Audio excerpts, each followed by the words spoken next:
Friends, मी मनीषा. आज आपण आहोत मनीषाज किचनमध्ये आणि आज आपण करत आहोत तवा पुलाव.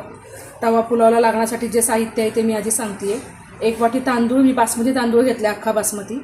तुम्हाला हवा असेल तर तुम्ही बासमती तुकडा घेऊ शकता, कोलम घेऊ शकता. फक्त इंद्राणी घेऊ नका, कारण इंद्राणीचा भात सुट्टा होत नाही. आणि तो मी इथे अर्धा तास आधी भिजत ठेवलेला आहे तांदूळ. त्यासाठी लागणारं साहित्य: कांदा, टमॅटो, वाटाणा, शिमला मिरची, बटाटा आहे. बटाट्याचे मी असे काप करून घेतलेत, धुवून घेतलेत.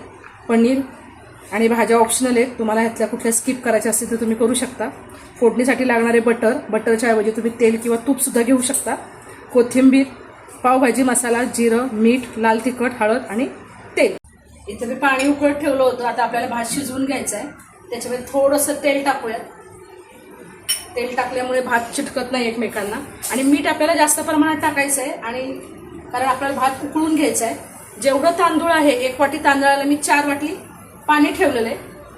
आणि त्याच्यात मिठाचं प्रमाण थोडंसं जास्त घातलं आहे, कारण का ते उकळल्यानंतर, गाळल्यानंतर मिठाचं प्रमाण कमी होतं. भात पूर्णपणे शिजवून तो गाळून घ्यायचा आहे आपल्याला. आता आपण ह्याच्यात तांदूळ टाकून घेतलेला आहे. तांदूळ जास्त काही रवळायचं नाही आहे, कारण तो तुकडा होण्याची शक्यता असते. तांदूळ चांगला शिजवून घ्यायचा, 90% शिजवायचा तांदूळ, कारण तो आपण गाळून घेतल्यानंतर वाफेवरती 10% शिजवून होतो. होऊ शकता आता पूर्णपणे भात इथे आपला चांगला शिजून झालेला आहे. हे बघा, छान लांब झाला आहे तांदूळ, म्हणून मी बासमती तांदूळ वापरते. ह्याचा लांब होतो आणि छान सुटसुटीत होतो. आता आपण हा भात गाळून घेऊयात. आपला भात रेडी झालेला आहे. त्याच्यानंतर आपण फोडणी देऊयात. अशा प्रकारे आपण हा भात शिजवून गाळून घेतलेला आहे. आता आपण फोडणी देऊयात तवा पुलावला. फ्राय पॅन ठेवते, त्याच्यामध्ये बटर टाकूयात.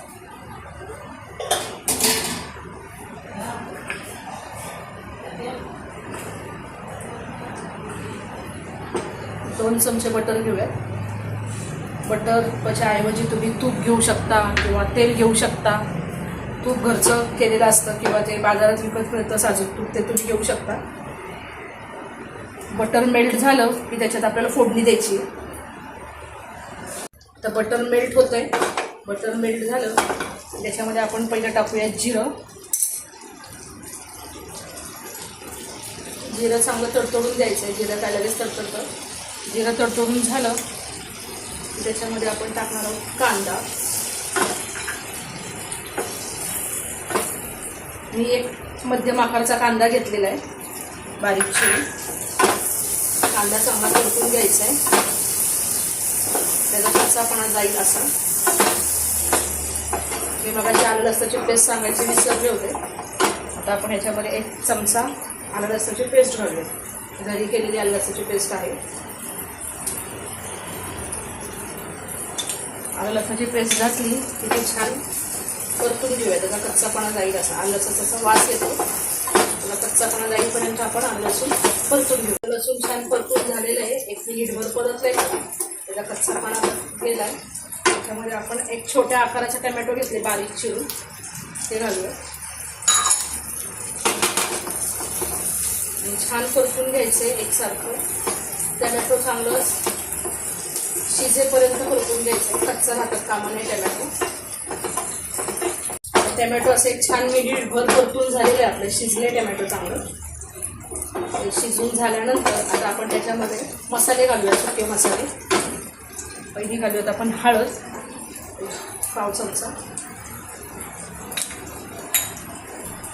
अर्धा चमचा लाल तिखट घालूया. तुम्हाला जसं तिखट पाहिजे त्यानुसारच तुम्ही तिखट घाला, कमी जास्त करू शकता.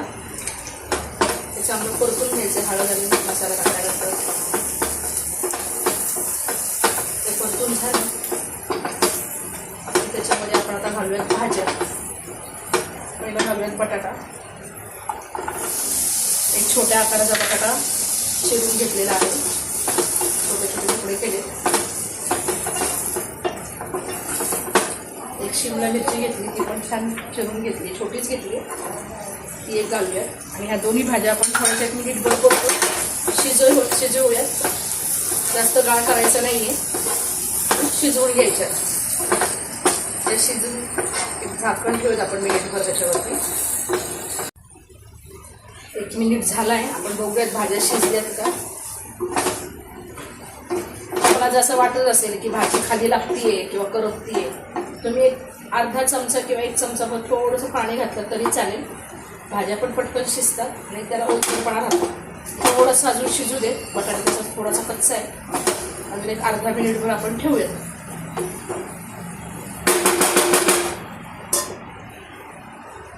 अर्धा मिनिट झालाय. तर आपण बघूयात परत भाजी शिजली आहे.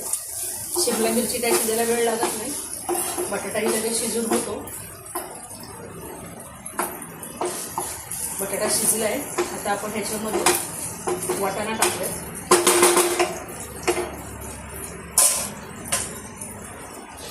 वाटाणा मी हा फ्रोझन घेतला आहे. तुम्हाला पाहिजे तर तुम्ही फ्रेश वाटाणा पण घेऊ शकता. पण जर फ्रेश वाटाणा घेतला तर तो उकळत्या पाण्यातून थोडासा वाफलून घ्या. त्यात थोडंसं मीठ आणि साखर टाका. साखर टाकल्याने बटाट्याचा कलर चेंज होत नाही, तो हिरवा दिसतो. आणि तो शिजवून घ्या. आणि मग फोडणी घातल्यानंतर 1-2-3 मिनटं तो परत झाकण लावून शिजवून घ्या. आणि तो थोडासा कडक लागतो. फ्रोझनचा वाटाणा पूर्ण शिजलेला असतो. तर आपण हे वाटाणा टाकून गॅस मोठा करूया. चवीनुसार मीठ टाकूया. मीठ टाकताना काळजी घ्यायची, आपण बटर टाकलेलं आहे आधी. बटरमध्ये मिठाचं प्रमाण असतं, त्यानुसारच मीठ टाका. मीठ तुमच्या चवीनुसार पाहिजे तसं तुम्ही टाका, कमी जास्त. वाटाणा टाकून मी परतून घेतलंय. आता आपण ह्याच्यामध्ये टाकूया पनीर. लक्षात घ्या, पनीर आपल्याला शेवट टाकायचं आहे. पनीर आधी टाकायचं नाही. जर तुम्ही आधी टाकलं तर ते चिवी याचं रबरासारखं होतं.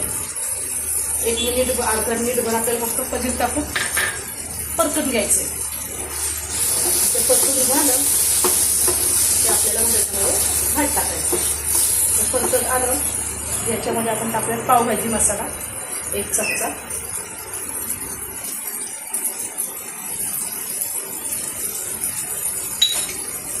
तवा फुलवला पावभाजी मसालाच टाकायचा कंपल्सरी. आता हे छान परतून झालेलं आहे. पावभाजी मसाल्यामुळे ह्याला छान सुगंध पण सुटलेला आहे. छान टेक्स्चर पण आलेलं आहे याचं. आता आपण जो शिजवून घेतलेला भात आहे मगाशी पाण्याचा, तो टाकणार आहोत.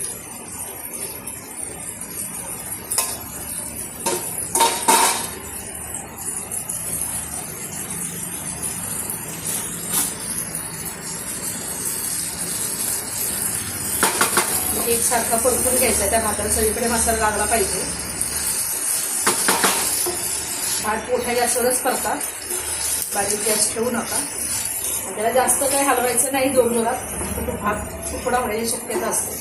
फक्त आपल्याला मिक्स करून घ्यायचं आहे त्या मसाल्यामध्ये.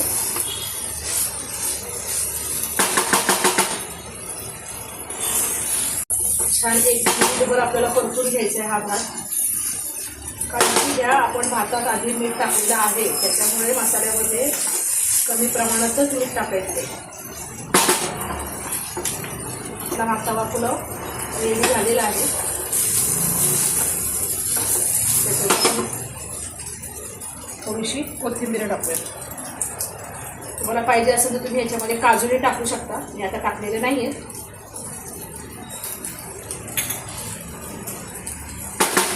काजू टाकताना फोडणीतच टाका. जेव्हा आपण बटाटा टमॅटो टाकतो ना त्यावेळेसच टाका, म्हणजे ते छान तेलामध्ये शिजले जातात. अशा प्रकारे आपला तवा पुलाव रेडी आहे. आता आपण तो छान करून घेऊया. अशा प्रकारे आपला मनीषा किचन्सचा तवा पुलाव तयार झालेला आहे. तुम्हाला जर आवडला असेल तर लाईक करा. अजून नवनवीन रेसिपीज हव्या असतील तर त्याच्यामध्ये कमेंट करा आणि माझ्या चॅनलला सबस्क्राईब करा. थँक्यू.